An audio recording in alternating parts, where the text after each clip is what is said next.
Well, hello again, folks. It's Stevie T here with you once again from the Mop Top Tours. That's Liverpool's favourite Beatles tour. I'm out this afternoon with my old mate Bill Smith, the sole surviving founder member of the Quarryman skiffle group, and we're having a little day out today celebrating What would have been the 78th birthday of George Harrison. So we've been going around visiting some of the Harrison homes.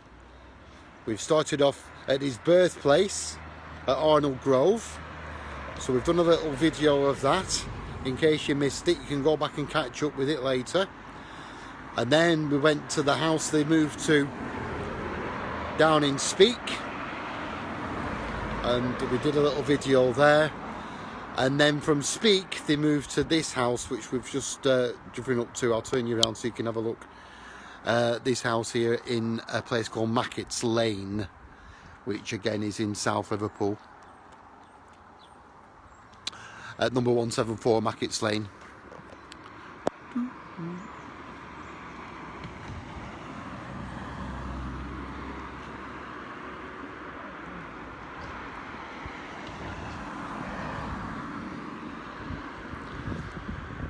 Hello Alan, how are you doing?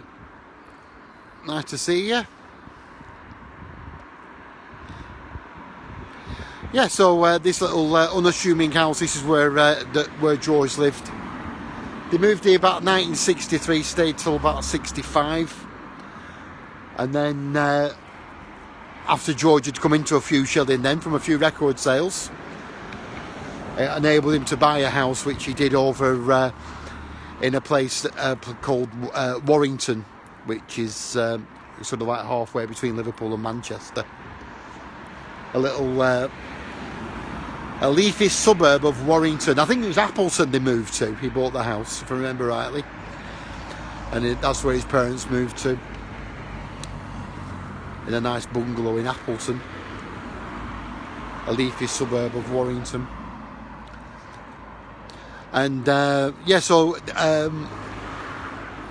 this again, it's south part of Liverpool. It's actually not far from Woolton, where we are here.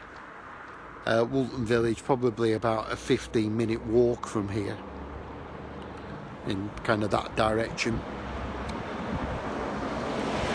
Just so you have your bearings.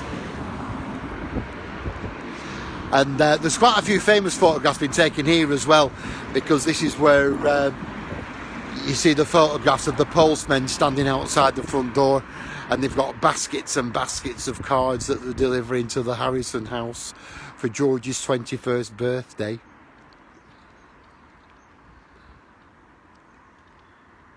One of my friends actually lived along here as well, a chap called Albie.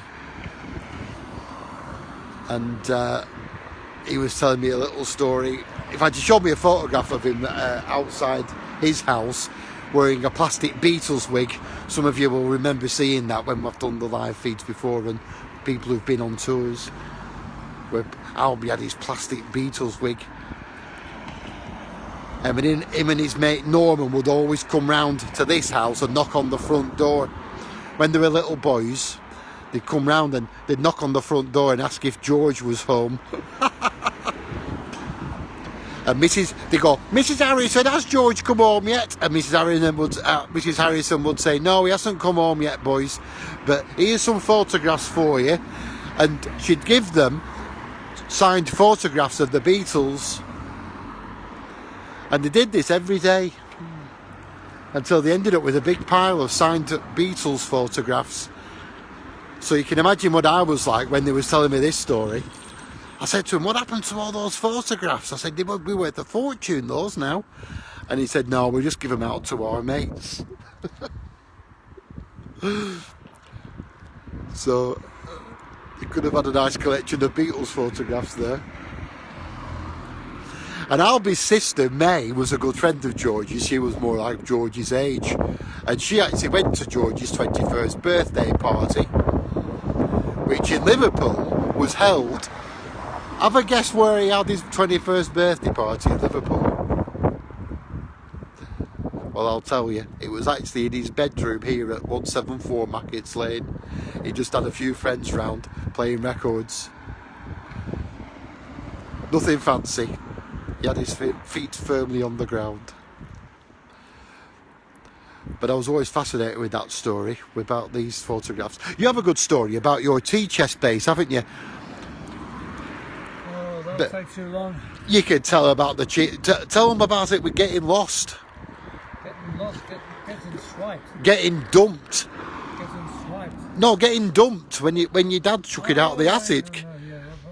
Bill, in case you didn't know, Bill was the original tea chest bass player in the Quarryman skiffle group. He acquired the tea chest bass and he had it in the loft of his house in Menlove Avenue. And then he went off to sea. And in the between times, the Beatles became very famous. But when Bill came to look for the the tea chest bass, go on. Well, many years later, Stevie T just said it was in the loft, the upstairs room at 298 Menlove Avenue for many years. And then one day Father decided he'd do a bit of cleaning up in the attic in the loft there. And of course that went out. Oh, this is a piece of rubbish, we might as well dump this. So that's in a landfill site somewhere in Liverpool, I don't know. Be about 20 feet underground now, covered in rubbish. Oh, but he put all kinds of artwork on it as well, hadn't he, by that point? John Lennon had put paper around the sides and drawn cartoons on the four walls, yeah. So it would have been worth more than a pint. But when it's gone, it's gone. Oh, so there's a lesson learned, ladies and gentlemen. Don't throw anything out. Oh gosh, I don't know. Anyway, yeah, we'll get round this way. Anyway, folks, come on, Bill. We're going to get out of here now. So hope you've enjoyed our little excursion today. We've had a great time visiting the places, connecting with George Harrison today at the Harrison homes. Hope you've enjoyed it too. And we've popped off at a couple of McCartney homes as well, into the bargain. So we've had a nice little day out there today. We haven't done much walking, have we? No, well, we didn't need to walk today. No, we didn't need much walking today. So anyway, we're going to get out of here now, and we'll catch up with you again very soon. So hope you all keep well. Stay safe out there, and hopefully we'll be able to very soon start saying those immortal words once again. Welcome to Liverpool! Can't wait. Anyway, in the meantime, thanks very much for joining us. Peace and love from us too. Ta-da! Ta-da! And bye for now.